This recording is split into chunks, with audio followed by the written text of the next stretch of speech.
Hello guys. आज हम एक ऐसी जगह की बात करने जा रहे हैं जो इंडिया का जन्नत माना जाता है। तो यस, आप गेस तो कर ही चुके होंगे। मैं कश्मीर की बात कर रही हूँ। कश्मीर की वादियाँ, कश्मीर की ठंडी हवाएं, कश्मीर की बर्फीले पहाड़ एंड ये सारी चीजों के बारे में हम आज इस वीडियो में बात करने वाले हैं। तो चलिए हम चलते हैं आपको एक अपने नए डेस्टिनेशन की तरफ ले जाते हुए। आज की हमारी आइटिनरी है कश्मीर। अगर इस चैनल पे आप नए हो, पहले प्लीज लाइक एंड सब्सक्राइब ताकि आपसे कोई भी अपडेट आगे की मिस ना हो। सबसे पहले हम बात करते हैं कि आपको कश्मीर कौन से सीजन में जाना चाहिए। अगर आपको ज्यादा स्नोफॉल वाले टाइम पे जाना है तो आप दिसंबर से लेके फेब या मार्च स्टार्टिंग तक का टाइम पकड़ सकते हैं। तो आपको अच्छी स्नोफॉल मिलेगी। हाँ, आपको थोड़ा अपना लक के हिसाब से जाना पड़ेगा कि आपको स्नोफॉल मिलती है। कभी कभी दिसंबर में नहीं होती, कभी जैन में स्टार्ट होती है, कभी कभी अर्ली अक्टूबर में ही हो जाती है। अगर आप ट्यूलिप गार्डन या ट्यूलिप के फ्लावर्स उसके लिए जाना चाहते हो सो आई सजेस्ट कि आप मार्च अप्रैल वाले टाइम पे जाओ। इस वीडियो में हम बात करेंगे कि हमने कहाँ कहाँ पे अपना स्टे किया था और हमारे कितने दिन थे हमारे आइटिनरी में। सो हम गए थे 4 नाइट्स एंड 5 डेज के लिए, जिसमें हमने श्रीनगर पे लैंड किया था। Then we went to Gulmarg and stayed for 1 day. Then हमने वहां से निकल के हम पहलगांव गए। पहलगांव में हमने 2 दिन स्टे किया था। And then we again came back to Srinagar, क्योंकि आपका एयरपोर्ट श्रीनगर से ही है। आपको भी जैसे भी करना है इसी तरीके से अपना आइटिनरी बनाना होगा कि आप श्रीनगर को लास्ट में कवर करो। We again came back to Srinagar and हमने एक दिन के लिए अपना हाउस बोट में स्टे किया था। एंड उसके बाद हमने चेकआउट किया। अब इस आइटिनरी में अगर कुछ लोग सोनमर्ग भी ऐड करते हैं, तो अगर आप वहां पे भी जाना चाहते हो तो आप गुलमर्ग में नहीं स्टे करते हुए, अगर आपको सिर्फ डे डे का करना है तो आप डायरेक्टली गुलमर्ग में गंडोला राइड जो उसका फेमस है, जो अभी मैं आपके डिटेल्स में आपको वीडियो में बताऊंगी आगे।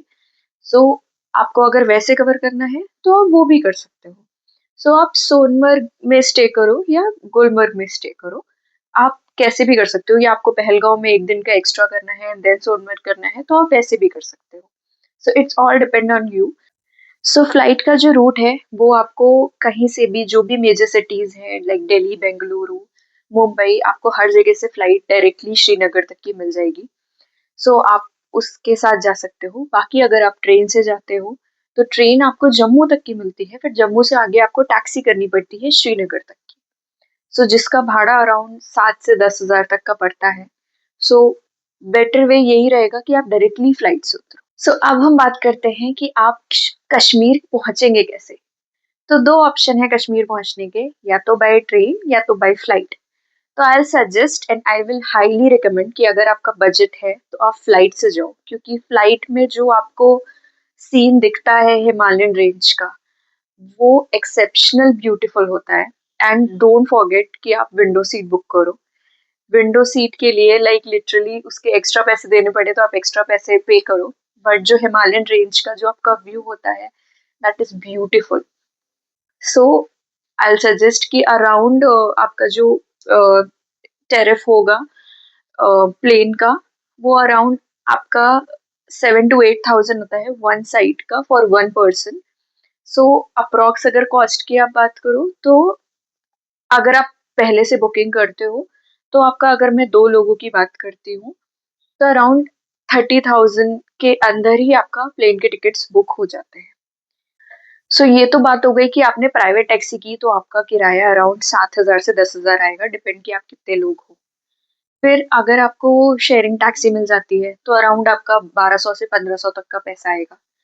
फिर अगर आपको टेम्पो ट्रैवलर मिल जाती है, डिपेंड्स वो भी शेयरिंग वाली है, आप कितने, आपका पूरा फैमिली है तो उसका भी किराया अराउंड 700 से 1 हज़ार तक आता है। एंड अगर आप बहुत ही बजट में ट्रैवल कर रहे हो आपको जम्मू कश्मीर का जो टूरिज्म वाले हैं उनकी एक बस मिल सकती है, जिसका किराया अराउंड 500 से 600 रुपए तक आता है। अगर आप बजट ट्रैवल कर रहे हो तो आई विल रिकमेंड कि आप बस से जाओ। एंड अगर आपका बजट ज्यादा है तो आप टैक्सी या बाय फ्लाइट डायरेक्टली पहुंच सकते हो। एंड ये पूरा जो आप ट्रैवल कर रहे हो बाय रोड, इसको पूरा टाइम ट्रैवल अगर आप मिला के चलो तो आपको टाइम लगेगा अराउंड 7 से 9 घंटे का अप्रॉक्स, क्योंकि आपका घाट एरिया है, रात में आपको ट्रैवलिंग अलाउड नहीं होती है कुछ एरियाज में, रोड्स इतनी अच्छी नहीं है। सो अराउंड आपको 7 से 9 घंटे का ट्रैवल हो। तो अब हम बात करते हैं कि आपकी आइटिनरी क्या होनी चाहिए और हमारी आइटिनरी क्या थी। तो हमने ऑलरेडी अपना मेक माई ट्रिप से पैकेज लिया हुआ था। टोटल कॉस्ट और इसका ये क्या आता है वो मैं आपको वीडियो के एंड में बताती हूँ। पहले हम वन बाय वन जो भी हमारी आइटिनरी थी उसके अकॉर्डिंग जाएंगे। सो डे वन हमने श्रीनगर पे लैंड किया। देन क्योंकि हमारी ऑलरेडी मेक माई ट्रिप से ऑलरेडी पूरा कोऑर्डिनेटेड था, तो हमें डायरेक्टली कैब पिक करने आ गई थी। सो हम हमारा कैब का फ्रॉम ए टू जेड पूरा डेस्टिनेशन तक, जाने आने से लेके जाने तक का पूरा वो कैब हमारे साथ रहने वाली थी। सो पहले हम बात करते हैं हमने श्रीनगर पे किया, फिर श्रीनगर से हम श्रीनगर में रुके नहीं। हम अराउंड सुबह के टाइम पे लैंड कर गए थे, मतलब अराउंड 10 to 11 में। वहां पे उनके पैकेज में हमारा ब्रेकफास्ट भी था, तो एमएमटी का एक ऑफिस था जहाँ पे हमने अपना ब्रेकफास्ट किया। डायरेक्टली हमने गुलमर्ग की तरफ निकले। सो गुलमर्ग में क्या था कि हमारा एक दिन का स्टे था। सो आप पहले से ही, Gulmarg is known for its gondola ride. उसके अलावा गुलमर्ग में और कुछ भी नहीं है, सिर्फ गंडोला राइड है। सो आप, मैं यही बोलूंगी कि अगर आप डे बुकिंग करके सिर्फ गंडोला राइड करके वापस भी आना चाहते हो तो आप वो भी कर सकते हो, लेकिन if you want to enjoy the snow and all, अगर आप उस सीजन में जा रहे हो देन यू शुड स्टे। क्योंकि गुलमर्ग के प्राइजेस जो होटल्स के होते हैं वो थोड़े हाई होते हैं।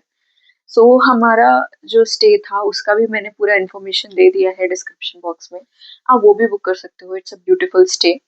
सो अराउंड हमें जो कॉस्ट पड़ी थी उसकी पर डे की अराउंड 11 to 12,000 था। सो हमने एक दिन वहां पे हमने कुछ नहीं किया, हमने सिर्फ गुलमर्ग में हम पहुंचे। गुलमर्ग पहुंचने में आपको बाय टैक्सी अराउंड 2 आवर्स लगते हैं, 1.5 और 2 आवर्स आप मान के चलो। सो आप वहाँ पे पहुंचते हो, आप वहाँ पे उस दिन का वहीं पे टाइम स्पेंड करो। फिर दूसरे दिन हमने गंडोला राइड का पहले से ही बुकिंग करवाया हुआ था। So it is very important कि आप गंडोला राइड की प्री बुकिंग करवा के ही जाओ, क्योंकि वहां पे आपको जब मिलेगा तो आपको ब्लैक में टिकट बेच रहे होंगे, आपको ज्यादा प्राइसेस मिलेंगे, तो ये सब नहीं करना है। आपको गंडोला की बुकिंग पहले से ही करवा के रखनी है। मैंने रजिस्टर्ड वेबसाइट भी नीचे डाल दिया है कि आप कहाँ से गंडोला राइड बुक कर सकते हो। सो हमने दूसरे दिन गंडोला राइड किया। देन आप 2 लेवल ऑफ पीक तक जाते हो, आपको कितना हाइट सूट करता है आप उसके हिसाब से जाओ। सो हम हाईएस्ट पीक तक गए थे, वहां पे आपको स्नो फॉर श्योर मिलेगी ही मिलेगी। अब हम बात करते हैं कि गंडोला राइड की आपकी जो बुकिंग है वो अराउंड 2 महीने पहले खुलती है। तो आप 2 महीने पहले आप बुकिंग करवा सकते हो एंड पहले से ही प्री बुक करवा के ही जाइए। सो नेक्स्ट हमने वहाँ पे गंडोला राइड किया। तो आपका अप्रॉक्स आपको पूरा राइड और ये सब करने में आप कितना एंजॉय करते हो, 2 से 3 घंटे आप पकड़ के चलो तो आपको लगेंगे। फिर हम गंडोला राइड से हमारा जैसे ही फ्री हुआ तो हम डायरेक्टली निकल गए पहलगाम की तरफ। होटल हमने चेकआउट कर दिया था, मतलब हम 12-1 बजे तक होटल में चेकआउट करने पहुंच गए थे क्योंकि सामान हमारा वही था। सो हमने पहलगांव की तरफ निकले एंड पहलगांव पहुंचने में आपको अप्रोक्स 2.5 से 3 घंटे लगते हैं। 3 घंटे अप्रोक्स मान लीजिए, क्योंकि रोड इतनी अच्छी नहीं है। सो पहलगांव का जो हमारा होटल था जो कि आप स्क्रीन पे देख रहे हो, बहुत ही खूबसूरत, बहुत ही खूबसूरत। नीचे नदी बह रही है एंड सामने आपका व्यू एंड आपका ब्रिज। ये वही होटल है जहाँ पे जब तक है जाकी शूटिंग हुई थी उस मूवी की। सो ये ये वाला होटल है एंड यहाँ पे बहुत सारे सेलिब्रिटीज आके रह के गए हैं। सो बहुत ही सुंदर होटल है ये। सो आई विल हाईली रिकमेंड कि आप यहाँ पे जाओ। ऐसे तो यहाँ पे बहुत सारे और 5 स्टार्स भी हैं, बट आप ये व्यू उन 5 स्टार्स से भी आपको नहीं मिलेगा, तो आप यहाँ पे रहो। सो अब हम बात करते हैं डे टू की। तो पहलगांव में हम जिस दिन पहुंचे उस दिन तो हमने कुछ नहीं किया। कश्मीर का ये एक बहुत बड़ा फैक्टर है यहाँ, आपको और लोग ये बताएंगे या नहीं मुझे नहीं पता। आपकी जो प्राइवेट टैक्सी होती है वो आपको टूरिस्ट जो भी जगह है यहाँ पे, वहां पे वो टैक्सीज आपको लेके नहीं जाती। जैसे अगर मैं गुलमर्ग गई तो गुलमर्ग तक ही वो मुझे छोड़ेगा, वो मुझे वहां से गंडोला राइड लेके नहीं जाएगा। ऐसे तो उसका 1-2 किलोमीटर का ही डिफरेंस है। आप कहीं पे भी गुलमर्ग में रुक रहे हो तो आप लाइक होटल से आपके 1-2 किलोमीटर ही गंडोला राइड होगा, बिकॉज वो बहुत ही छोटी जगह है। बट अगर आपके साथ कोई बड़े बुजुर्ग लोग जा रहे हैं तो उनके लिए आपको एक्स्ट्रा पैसे देने पड़ेंगे। कभी वो 500 बोलते हैं, कभी 1000 बोलते हैं, कभी आपको बार्गेनिंग स्किल अगर आपकी अच्छी है तो आप 200 रुपए में भी जा सकते हो। एंड अगर आपको घोड़े पे बैठ के जाना है तो आप वैसे भी जा सकते हो। तो वैसे करके आपको वो कार डिफरेंट होती हैं जो आपको टूरिस्ट जगह तक पहुंचाती है। होटल तक पहुंचाने के लिए आपकी प्राइवेट टैक्सी अलग रहेगी। अगर मैं बात करूं पहलगांव की, तो पहलगांव में कार हमारे साथ रहेगी, लेकिन वो आपको टूरिस्ट डेस्टिनेशंस पे नहीं लेके जाएगी। आपको होटल में या आपके जो टैक्सी ड्राइवर है उनके भी लिंक्स रहते हैं, तो आपको वहां पे बात करनी पड़ेगी। उनके जो लोकल है वो आपको लेके जाएंगे सारी डेस्टिनेशन तक। तो पहलगाम में कौन कौन सी डेस्टिनेशंस हैं, आपको क्या क्या कवर करना है, उसके जो चार्जेस होते हैं उसके हिसाब से आपको पे करना पड़ेगा। सो अब हम बात करते हैं कि पहलगाम में हमें कौन कौन सी चीजें कवर करनी है। आप ये सारी जगह कवर कर सकते हो, या आपकी अगर कुछ सेलेक्टेड जगह है तो आप वो भी कवर कर सकते हो। सबसे पहले अगर हम पहलगांव की बात करें, हम बाईसरन गए थे, देन चंदनवाड़ी, उसके आगे आप बेताब वैली जा सकते हो। ये सारी चीजें आप ऊपर से भी कवर कर सकते हो। बहुत सारी चीजें आपको अगर आप, क्योंकि घाट एरिया है तो जैसे बेताब वैली वाला पोर्शन है, तो अगर आपको नीचे नहीं जाना है तो आप ऊपर से ही उसको देख सकते हो, इतना कुछ नहीं है वहां पे। लेकिन हाँ, चंदनवाड़ी मैं जरूर बोलूंगी, उस it's a must visit place, because वहाँ पे स्नो है, पानी है, एंड आपको अच्छा लगेगा। देन देन अगर हम बात करते हैं मिनी स्विट्जरलैंड की, तो आप वहां पे भी जा सकते हो। ये सारी चीजें आप पहलगाम में एक दिन में पूरा कवर कर लोगे। ये हो गया हमारा डे 3 पहलगाम में। तीसरे दिन हमने पूरा पहलगांव कवर किया, जो भी चीजें हैं उसकी, जो भी डेस्टिनेशन है, जहाँ पे भी आप खाना खाना चाहते हो वहाँ पे छोटे छोटे रेस्टोरेंट्स हैं, आप चंदनवाड़ी में भी खा सकते हो कुछ ना कुछ, तो वो सब आप कर सकते हो। देन हम बात करते हैं अब नेक्स्ट डे की। तो हम नेक्स्ट डे चेकआउट करके निकल गए वापस से श्रीनगर की तरफ, बिकॉज नेक्स्ट डे हमारा, मतलब आप 5th डे बोलोगे, तो हमारा फ्लाइट श्रीनगर से ही है, एंड श्रीनगर से ही एयरपोर्ट है, तो आपको वापस श्रीनगर आना ही है। हम अब निकल जाते हैं श्रीनगर की तरफ। तो श्रीनगर में हमने एक अपना हाउस बोट किया हुआ था। हाउस बोट में उसका जो एक्सपीरियंस है, आई सजेस्ट कि आप लोग एक बार लाइफ टाइम में जरूर ले। उसका फ्लोटिंग मार्केट एंड ये सब, आप पहुंचते हो वहां पे, आप श्रीनगर पे पहुंचते हो, देन आप शिकारा करते हो। शिकारा आपको हाउस बोट तक लेके जाएगा। हाँ, ये वो वाली हाउस बोट नहीं है केरला वाली जो कि आपकी मूव करती होगी, वो ये हाउस बोट वहीं पे ही रहेगी।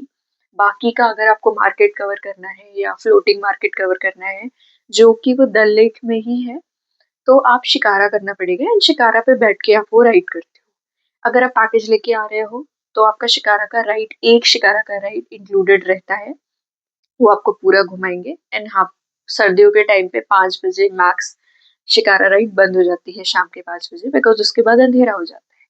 तो आप रात में जो भी है इनका, आपको डिनर वहीं पे ही करना होगा आपके शिकार हाउस बोट पे। हमारा हाउस बोट बहुत ही सुंदर था। एंड जनरली क्या होता है कि इसमें बहुत सारे रूम्स होते हैं, तो और भी लोग शेयरिंग हाउस बोट्स होती हैं। अगर आपको और अपने लिए प्राइवेट करनी है तो आप पैसा भी एक्स्ट्रा पे करके कर सकते हो, लेकिन ऑलरेडी बहुत सारे रूम होते हैं, तो जनरली आई सजेस्ट कि ऐसा मत करो, एक ही रूम लो, या आप जितने लोग हैं आप लोग उतना रूम लो, और एक कुछ कॉमन स्पेसेस होती हैं, एक दिन के लिए आप वहाँ पे मैनेज कर सकते हो। देन बात करते हैं डिनर की। तो डिनर कुछ ही उनका लिमिटेड सप्लाईज रहते हैं।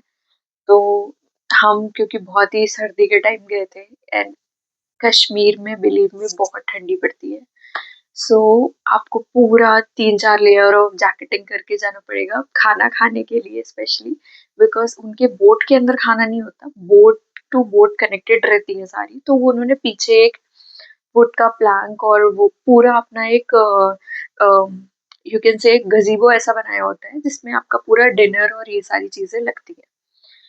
वहाँ पे आप आपको डिनर कर सकते हो, आप लंच कर सकते हो, जो भी आपके पैकेज में होगा वो आपसे पूछते हैं कि हाँ आपको ये खाना है, तो वो आपको देते हैं। बहुत ज्यादा वैरायटी नहीं होती, कुछ ही वैरायटी होती है, but it is good. So day 4 हमने खत्म किया कश्मीर की हाउस बोट में, जिसका एक्सपीरियंस आपको लिटरली करना चाहिए, वो डल लेक एंड एवरीथिंग। श्रीनगर में अगर आप और एक दिन और स्पेंड करना चाहते हो तो आप और भी चीजें वहाँ पे घूम सकते हो, जैसे कि वहाँ पे गार्डन्स हैं, वो सारी चीजें आप कवर कर सकते हो। लेकिन अगर आप सिर्फ हाउस बोट के एक्सपीरियंस के लिए जा रहे हो तो आप उतना भी कर सकते हो। हाँ, आप ट्यूलिप सीजन में जा रहे हो, सो आप प्लीज वो मैजिकल एक्सपीरियंस तो मिस मत कर। तो डे 5 की अगर बात करते हैं तो डे 5 पे हमारी फ्लाइट थी। सो हम वापस से हम टैक्सी हमारा साथ में ही था, तो टैक्सी में हमने सामान रखा एंड हम वापस से एयरपोर्ट गए। लेकिन हाँ, इसमें एक चीज है कि आप पहले से निकलना, बिकॉज आपकी 2 बार चेकिंग होती है। इट्स अ मिलिट्री एरिया, सो आपका पहला मिलिट्री चेक होगा एंड देन फिर आपका नॉर्मल जो ऑलरेडी एयरपोर्ट पे जैसे आपकी चेकिंग होती है वैसा होगा। सो आप अपना टाइम उसके हिसाब से लेके जाना एंड उसके हिसाब से ही आपको आगे मतलब अपना आइटनरी वैसे ही प्लान करें। देन हम बात करते हैं कश्मीरी खाने की।